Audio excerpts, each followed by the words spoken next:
जो हम सब जानते हैं एटम के बारे में, वो कॉन्सेप्ट ये है कि atom is the smallest particle that can take part in a chemical reaction, कि कोई भी छोटे से छोटा वो जर्रा जो कि केमिकल रिएक्शन में ओके। सो एटम के बारे में ये एक हमारा मॉडर्न कॉन्सेप्ट है, लेकिन इससे पहले क्या कॉन्सेप्ट था और सबसे पहला कॉन्सेप्ट किसने दिया था वो हम इसमें डिस्कस करेंगे। सो सबसे पहले हमारे पास ग्रीक फिलोसोफर्स थे, यूनानी फलसफादान।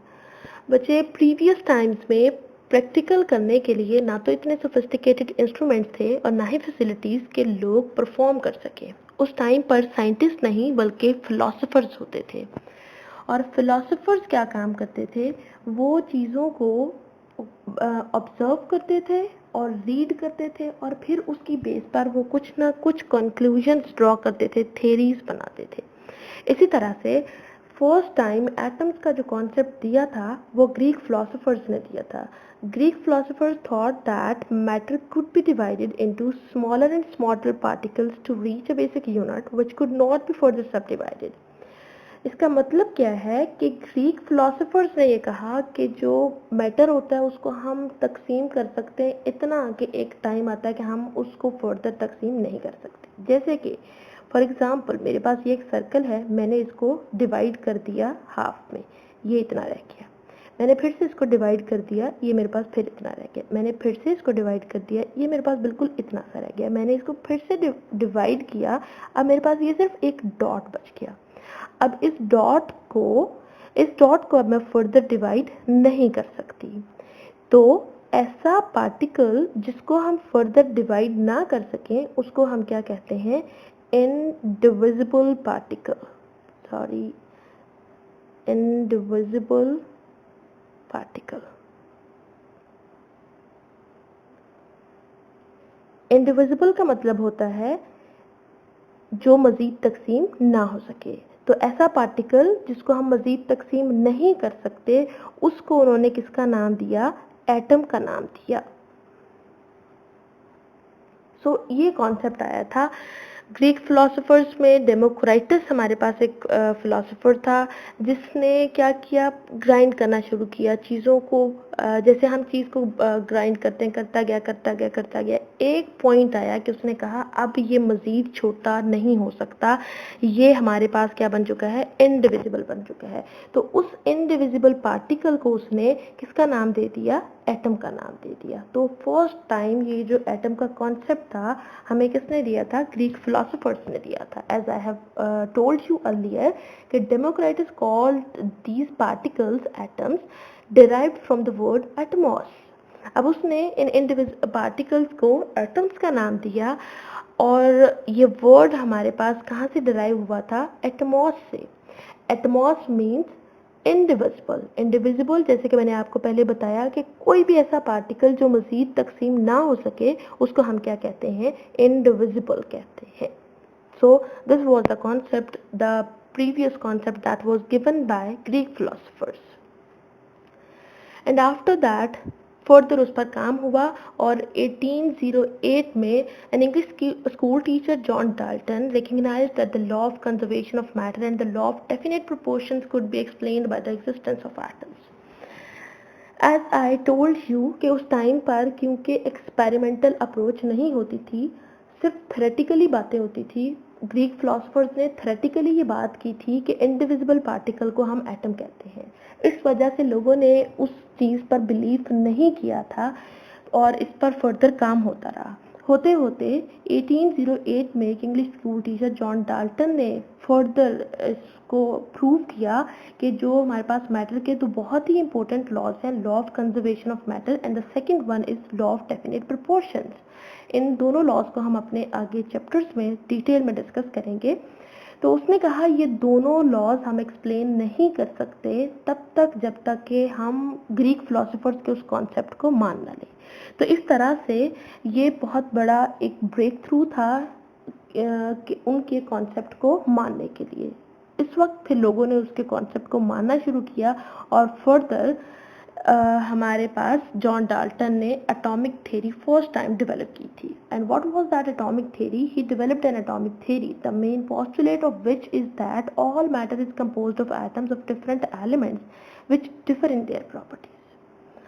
उसने कहा कि जितना भी हमारे इर्द गिर्द मैटर है वो सब किससे मिलकर बना हुआ है? डिफरेंट किस्म के एटम से मिलकर बना हुआ है. फॉर एग्जाम्पल हमारे इर्द गिर्द क्या है? आयरन, लोहा जिसको हम कहते हैं. उसने कहा कि वो किससे मिलकर बना हुआ है? किसी एक्स एटम से मिलकर बना हुआ है. इसी तरह से हमारा बहुत वास्ता पड़ता है कॉटन. कॉटन उसने कहा किसी दूसरे एटम वाई से मिलकर बना हुआ है. तो मतलब एक्स और वाई हमारे पास क्या हो गए? एटम्स हो गए. एक्स भी एटम हो गया और वाई भी एटम हो गया. तो आयरन और कॉटन ये दोनों हमारे पास क्या हो गए? मैटर. उसने कहा कि जितना भी मैटर है वो किससे मिलकर बनता है? एटम से मिलकर बनता है. सो ये मैटर मतलब आयरन और कॉटन किससे मिलकर बने? एटम्स मतलब एक्स और वाई एटम से मिलकर बने. अब सवाल ये पैदा होता है कि जब मैटर ने एटम से मिलकर ही बनना है,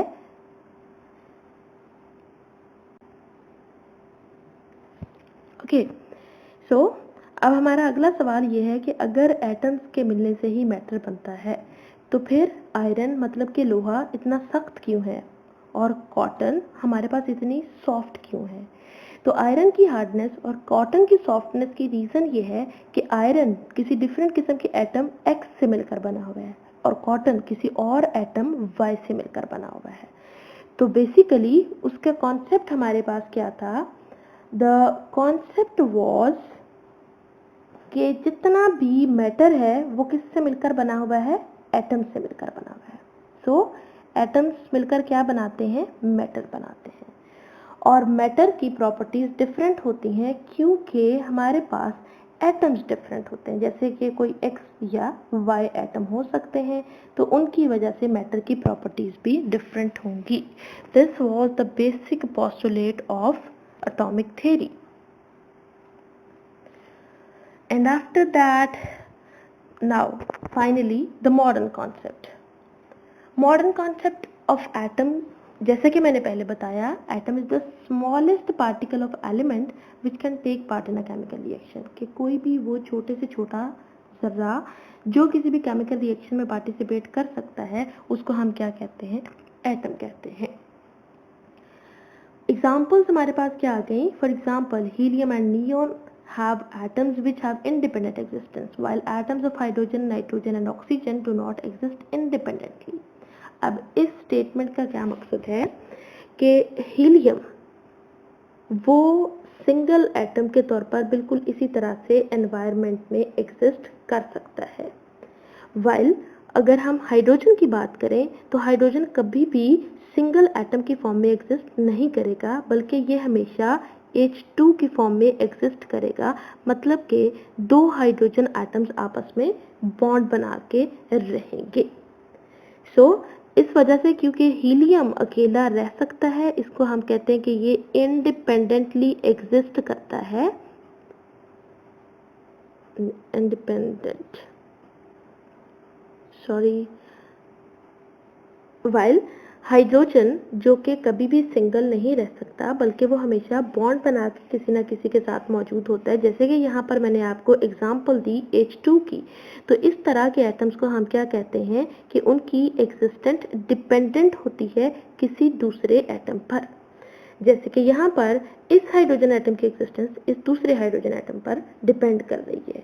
तो एटम्स की हमारे पास दो टाइप्स होती हैं. The first one is independent जो कि सिंगल रहते हैं. The second one is dependent जो कि सिंगल नहीं रह सकते.